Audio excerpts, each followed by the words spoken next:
the baboon here, who's supposed to be basically just a fool when the story was first written, he turned into what's essentially a shaman across time. And so he represents the self from the Jungian perspective. Now the self is everything you could be across time. So you imagine that there's you and there's the potential inside you, whatever that is, you know. And potential is an interesting idea because it represents something that isn't yet real, yet we act like it's real. Because people will say to you, you should live up to your potential.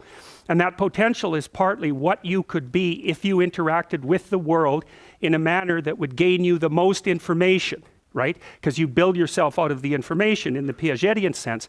But it's deeper than that too, because we know that if you take yourself and you put yourself in a new environment, new genes turn on in your nervous system. They encode for new proteins.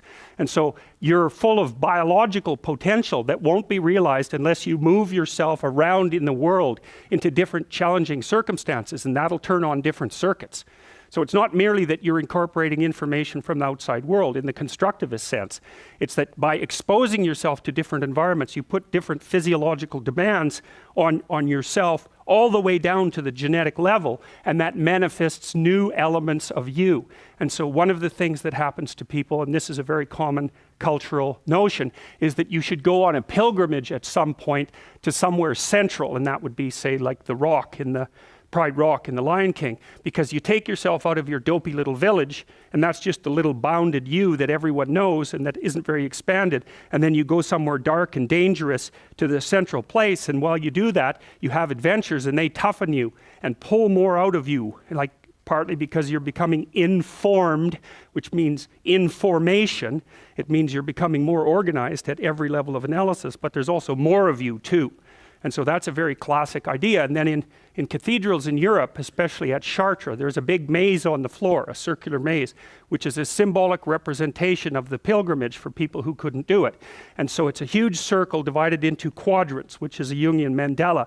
And you enter the maze at one point, and then you have to walk through the entire maze, north, east, west, and south, before you get to the center. And the center is symbolized by a flower that's carved in stone. It looks like this. It's big, this maze, eh? It's large, so that you can walk it. And that's a symbolic pilgrimage. It takes you to the center. That's the center of the cross, because it's in a cathedral, and that's the point of acceptance of voluntary suffering. That's what that means. And so you walk through, Jung called that a circumambulation. You go to all the quarters of the world to find yourself.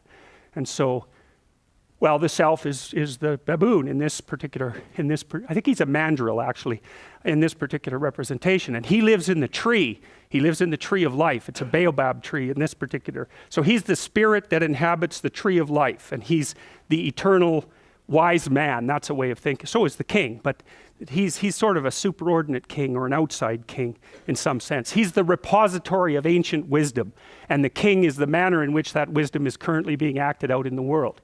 And so they're friends, and that means that the king is a good king, because if the king was a bad king, he would be alienated from himself, and that would make him shallow and one-dimensional, and that would make him a bad ruler. No union with the traditions of the past. To be a good ruler, you have to rescue your father from the underworld and integrate that. And of course, that's a main theme in this entire movie.